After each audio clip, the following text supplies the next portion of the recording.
فصل لربك وانحر إن شانئك هو الأبتر. صدق الله العظيم وصدق رسوله النبي الكريم، ونحن على ذلك لمن الشاهدين والشاكرين، والحمد لله رب العالمين. برادران اہل سنت معزز علماء کرام، قابل صد احترام بزرگوں، دوستوں، عزیزوں، ساتھیوں،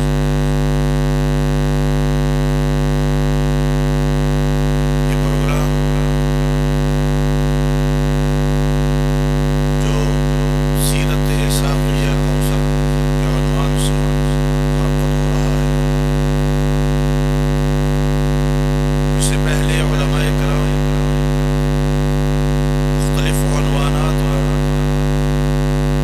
اس حوالے سے بات کر چکے ہیں. وقت بہت کم ہے، اس لیے میں زیادہ وقت نہیں لوں گا. اپنے عصر کے وقت کے اندر نماز بھی ادا کرنی ہے انشاءاللہ العزیز. اللہ رب العزت نے اپنے پیغمبر حضرت محمد رسول اللہ صلی اللہ علیہ وسلم کے ساتھ ایک وعدہ فرمایا ہے، تاکید کے ساتھ. انا اعطیناک الکوثر، اے پیغمبر صلی اللہ علیہ وسلم، ہم نے آپ کو کوثر عطا کر دی ہے. کوثر کیا چیز ہے؟ بڑے مختصر وقت میں اسی پر تھوڑی سی روشنی ڈالوں. ائمہ مفسرین رحمہم اللہ تعالی نے کوثر کی مختلف تفسیریں کی ہیں کہ کوثر سے مراد حضور علیہ الصلوۃ والسلام کے بارے میں اللہ رب العزت نے عالم ارواح کے اندر تمام انبیاء کرام علیہ الصلاۃ والتسلیمات سے جو عہد لیا تھا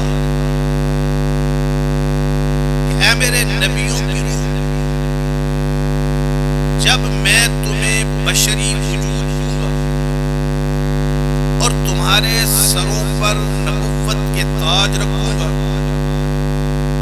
تمہارے ہاتھوں میں حکمت کی کتابیں دوں گا، پھر تمہارے پاس میرا وہ رسول آ جائے جس کے صدقے میں نے تمہیں نبوت و رسالت عطا کی ہے، تو میرے ساتھ وعدہ کرو کہ تم اس پر ایمان بھی لاؤ گے اور اس کی مدد بھی کرو گے. اللہ رب العزت نے تمام انبیاء کرام علیہ الصلاۃ والتسلیمات سے یہ وعدہ لیا، اور ہر نبی اپنے اپنے دور کے اندر اس وعدے کو پورا کرتا رہا، کیونکہ ہر نبی اپنی قوم سے دو ہی باتیں کہتا رہا: لوگوں، میری نبوت کو مان لو اور اس کا انتظار کرو جس کے صدقے مجھے نبوت ملی. آدم علیہ السلام بھی اپنی قوم سے یہی کہا، نوح علیہ السلام نے بھی یہی کہا، ابراہیم علیہ السلام بھی اپنی قوم سے یہی کہتے رہے، موسیٰ علیہ السلام بھی اپنی قوم سے یہی کہتے رہے، اور عیسیٰ علیہ السلام نے بھی صاف لفظوں میں اعلان کیا: لوگوں، میرے بعد بس ایک ہی آنے والا ہے، اسمہ احمد، اس کا نام احمد ہوگا.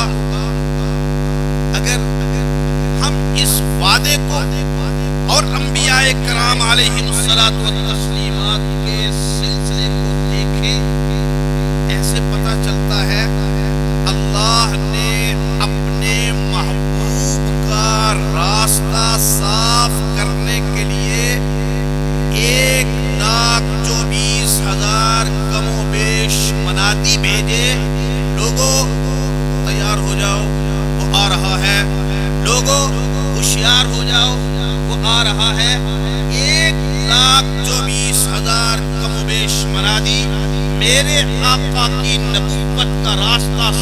کرنے کے لیے تشریف لائے۔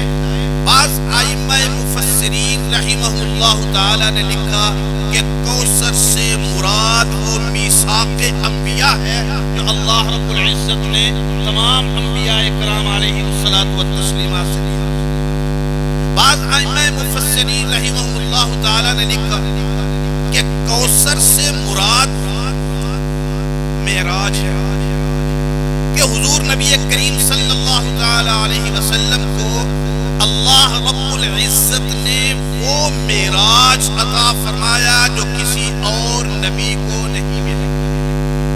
اللہ نے آپ کو رات کے ایک مختصر حصے میں مسجد حرام سے مسجد اقصی، مسجد اقصی سے آسمانوں پہ سدرۃ المنتہا، اور سدرۃ المنتہا سے آگے جہاں اللہ کی تجلیوں کے علاوہ کوئی چیز نہیں ہے، وہاں تک میرے آقا صلی اللہ علیہ وسلم کو لے جایا گیا، اور وہاں اللہ رب العزت سے کلام بھی کیا، اور کچھ وہی اللہ نے وہاں براہ راست نبی کو عطا کی۔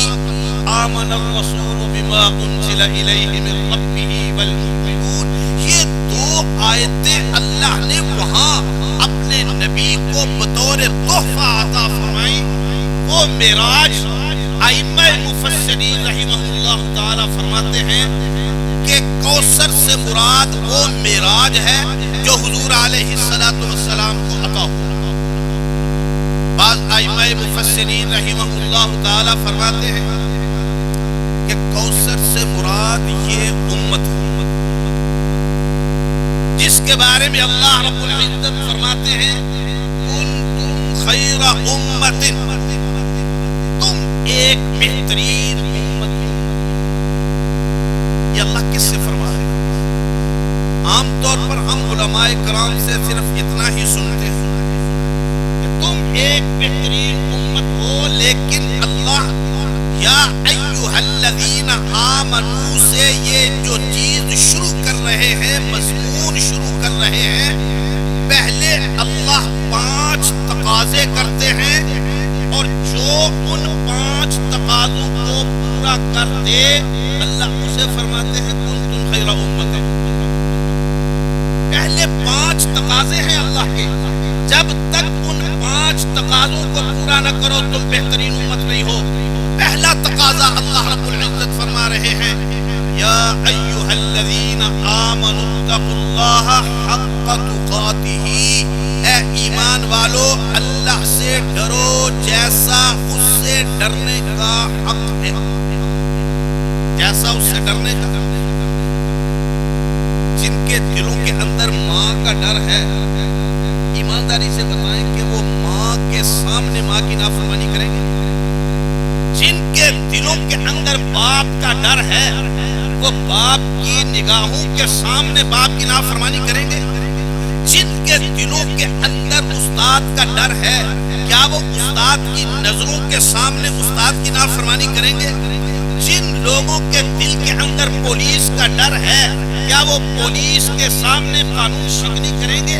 اللہ فرماتے ہیں ایمان والو ڈرو اللہ سے اس طرح جیسے اس سے ڈرنے کا حق ہے، جس طرح ماں سے ڈرتے ہو اور ماں کی آنکھوں کے سامنے اس کی نافرمانی نہیں کرتے، باپ سے ڈرتے ہو باپ کی نگاہوں کے سامنے اس کی نافرمانی نہیں کرتے، استاد سے ڈرتے ہو استاد کی آنکھوں کے سامنے اس کی نافرمانی نہیں کرتے، پولیس سے ڈرتے ہو پولیس کے سامنے قانون شکنی نہیں کرتے، تمہارے دلوں کے اندر اللہ کا اتنا ڈر بھی نہیں ہے؟ کیا تمہارے دلوں کے اندر اللہ کا اتنا خوف بھی نہیں ہے؟ یہ ایمان بھی ہے کہ اللہ مجھے دیکھ رہا ہے، ایمان ہے یا نہیں؟ اور پھر اس کی نگاہوں کے سامنے اس کی نافرمانی کر رہا ہوں۔ اللہ کا پہلا تقاضا خداوند کائنات فرماتے ہیں یا ایھا الذین آمنوا اتقوا اللہ حق تقاتہ، ایمان والو اللہ سے ڈرو جیسا اس سے ڈرنے کا حق ہے۔ اور دوسرا تقاضا ولا تموتن الا وانتم مسلمون، اس حالت میں تم پر موت نہ آئے کہ تمہارا شمار فرما برداروں میں نہ ہو. سب حضرات جانتے ہیں ایمان اور اسلام دو الگ الگ چیزیں. ایمان اندر کی چیز ہے، اسلام باہر کی چیز ہے. میں عام طور پر یہ چیز اس طرح سمجھایا کرتا ہوں، 5 نمازیں فرض ہیں، 5 نمازوں کو فرض ماننا ایمان ہے. کیا ہے؟ اور 5 نمازیں پڑھنا اسلام ہے. رمضان کے روزوں کو فرض سمجھنا ایمان ہے، اور رمضان کے روزے رکھنا اسلام ہے.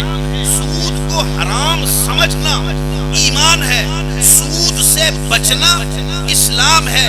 رشوت کو حرام سمجھنا ایمان ہے، رشوت سے بچنا اسلام ہے.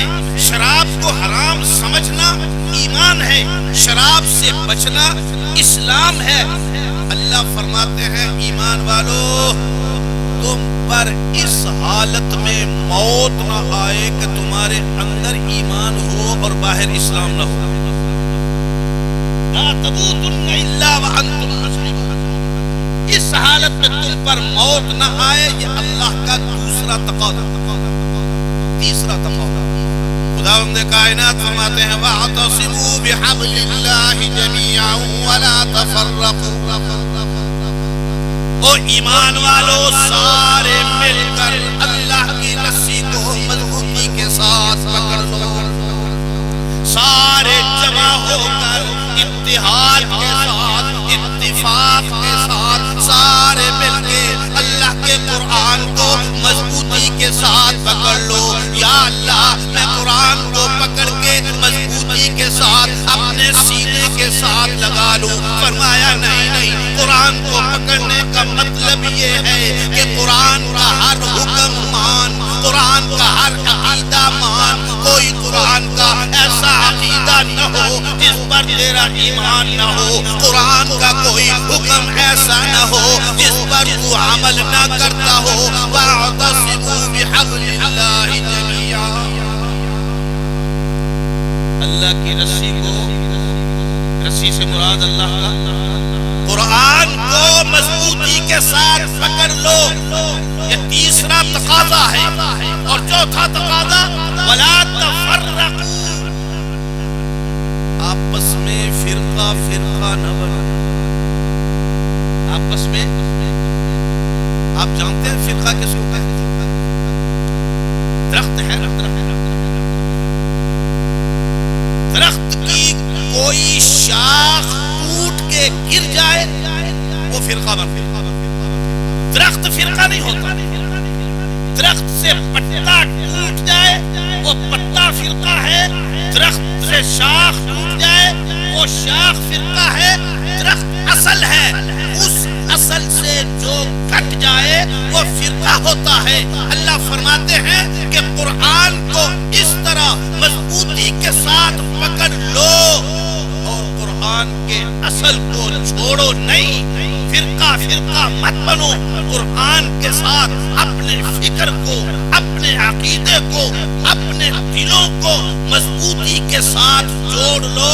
یہ اللہ کا چوتھا تقاضا ہے. پہلا تقاضا کیا ہے؟ اللہ سے ڈرو جیسا ڈرنے کا. دوسرا اس حالت میں تم پر موت نہ آئے کہ تمہارے دلوں میں ایمان ہو مگر عمل کے اندر اسلام نہ ہو. تیسرا اللہ کے قرآن کو مضبوطی کے ساتھ پکڑ لو. چوتھا تقاضا آپس میں فرقہ فرقہ نہ بنو. یہ میں وضاحت اس لیے کر رہا ہوں، اب ظاہر بات ہے کہ یہاں دو قسم کے لوگ ہیں. ایک وہ ہیں جو ابو بکر صدیق کو برحق مانتے ہیں، ایک وہ ہیں جو ابو بکر صدیق کو برحق نہیں مانتے. یہ ابو بکر صدیق کو برحق ماننے والا فرقہ نہیں، یہ اصل ہے. فرقہ کون ہے؟ جو ابو بکر سے کٹ گیا. صحابہ کو ماننے والا فرقہ نہیں ہے. فرقہ وہ ہے جو صحابہ سے کٹ گیا. خلفائے راشدین کو ماننے والا فرقہ نہیں ہے. فرقہ وہ ہے جو خلفائے راشدین سے کٹ گیا. نبی کی سنت سنت کو ماننے والا فرقہ نہیں ہے، جو نبی کی سنت سے کٹ گیا وہ فرقہ ہے۔ اللہ کا چوتھا تقاضا یہ ہے فرقہ فرقہ نہ بنو، یعنی قرآن اور نبی کی سنت کو چھوڑو۔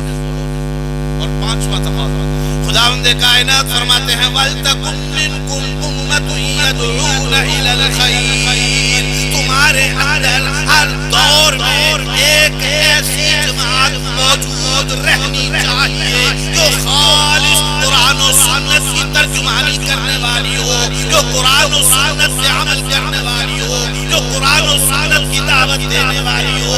یہ پانچ تقاضے ہیں، اور اللہ فرماتے ہیں جس نے ان تقاضوں کو پورا کر دیا وَلْتَكُن مِّنكُمْ أُمَّةٌ، پھر تم بہترین امت ہو۔ بعض ائمہ مفسرین رحمہم اللہ تعالی نے فرمایا یہ امت حضور علیہ السلام کے لیے کوثر ہے، یہی امت تھی۔ سیدنا موسیٰ علیہ السلام کے سامنے جب یہ امت پیش کی گئی، اس امت کے نورانی چہرے دیکھے، نورانی، ذرا اونچی آواز سے، نورانی، اور چہروں کے اندر نورانیت یا سجدوں سے آتی ہے یا نبی کی سنت سے آتی ہے؟ چہروں کے اندر نورانیت سجدوں سے آتی ہے، نبی کی سنت سے آتی ہے۔ موسیٰ علیہ السلام کو یہ امت دکھائی گئی، اس امت کے نورانی چہروں کو دیکھ کر موسیٰ علیہ السلام نے اللہ سے تقاضا کیا، دعا کی، یا اللہ یہ امت مجھے دے دے۔ فرمایا نہیں، یہ امت میں اپنے آخری پیغمبر اور اپنے محبوب کو دے چکا ہوں۔ موسیٰ علیہ السلام نے کہا یا اللہ اگر یہ امت مجھے نہیں مل سکتی تو مجھے اس امت میں سے اگر یہ امت مجھے نہیں مل سکتی۔ اب وہ امت نبی کے لیے کوثر ہے جس امت میں پیدا ہونے کے لیے موسیٰ علیہ السلام جیسا جلیل القدر پیغمبر اللہ سے دعا کرتا ہے۔ بعض ائمہ مفسرین رحمہم اللہ تعالی کے نزدیک کوثر سے مراد قرآن، کوثر سے مراد قرآن کیا ہے؟ اللہ کا کلام۔ قرآن کیا ہے؟ ہم پر یہ اللہ کا بہت بڑا انعام ہے، بہت بڑا احسان ہے۔ اس نے ہمیں دین مکمل دیا اور دین کی حفاظت کی ذمہ داری اس نے ہمارے کندھوں پر نہیں ڈالی، خود اس نے اپنے ہاتھوں میں اس کی حفاظت کی ذمہ داری رکھی۔ میں نے دیا ہے، میں آپ حفاظت کروں گا۔ ہمارے پاس دو چیزیں، ذرا توجہ میری طرف، میں زیادہ وقت نہیں لوں گا۔ ہمارے پاس دو چیزیں ہیں، ایک ایمان اور ایک دین۔ دین کس کا ہے؟ اللہ کا۔ دین ہمارا نہیں، دین کس کا ہے؟ اور ایمان ہمارا ہے۔ اللہ کہتا ہے میری چیز، دین میری چیز ہے، اس کی حفاظت میں آپ کر لوں گا۔ تو اپنا ایمان بچا، تو اپنے ایمان کی فکر کر، میرے دین کو کوئی خطرہ نہیں ہے، میں اپنے دین کی حفاظت آپ کر سکتا ہوں اور کر لوں گا۔ یہ اللہ کا کلام ہے۔ اور اللہ نے 10 سال کے بچوں، 8 سال کی بچیوں کے سینوں کے اندر یہ قرآن محفوظ کر کے اللہ نے بتا دیا میں اس قرآن کی حفاظت 10 سال کے بچوں کے ذریعے بھی کر سکتا ہوں، 8 سال کی بچیوں کے ذریعے بھی کر سکتا ہوں، 70 سال کے بوڑھوں کے ذریعے بھی کر سکتا ہوں، مردوں کے ذریعے بھی کر سکتا ہوں، عورتوں کے ذریعے بھی کر سکتا ہوں۔ اگر کوئی آنکھوں سے محروم آ جائے تو میں اس حافظ اندھے کو بھی قرآن کی دولت دے دیتا ہوں۔ اگر کوئی ٹانگوں اور ہاتھوں سے اپاہج آ جائے میں قرآن کی دولت اس کے سینے میں بھی محفوظ کر دیتا ہوں۔ یہ میرا انتخاب ہے، میں چاہوں کوٹھی والے کو چن لوں، میں چاہوں جھونپڑے والے کو چن لوں، میں چاہوں آنکھوں والے کو چن لوں، میں چاہوں آنکھوں سے نابینے کو چن لوں، میں چاہوں تو صحیح سالم کو چن لوں، اور ائمہ مفسرین رحمہم اللہ تعالی کے نزدیک کوثر سے مراد قرآن پاک ہے، بعض ائمہ کے نزدیک کوثر سے مراد حوض کوثر ہے۔ ہم اگر ان ساری چیزوں کو جمع کر دیں، معراج کو بھی، میثاق انبیاء کو بھی، قرآن کو بھی، امت کو بھی، امت کے حفاظ کو بھی، سب کو جمع کریں تو کوثر کا معنی کیا بنتا ہے؟ انا اعطیناک الکوثر، اے میرے پیغمبر میرے خزانہ قدرت میں جو چیز بھی مجھے سب سے زیادہ پسند تھی تجھے دے دی، جو چیز بھی مجھے سب سے زیادہ پسند تھی اے میرے پیغمبر وہ میں نے آپ کو دے دی۔ اب قرآن اللہ کس کو دیتا ہے؟ جس کو پسند کرتا ہے، جس کو پسند کرتا ہے۔ اللہ فرماتے ہیں اس کا انتخاب میں کرتا ہوں۔ بظاہر ایسے لگتا ہے کہ اس بچے کو اس کا باپ لے کے آ رہا ہے، اللہ فرماتے ہیں انگلی باپ کے ہاتھ میں ہوتی ہے لیکن قرآن کی طرف اس بچے کو میں خود چلا رہا ہوں۔ تو خوش قسمت ہے وہ بچے جنہوں نے قرآن پاک حفظ کیا، ناظرہ پڑھا، ترجمہ پڑھا۔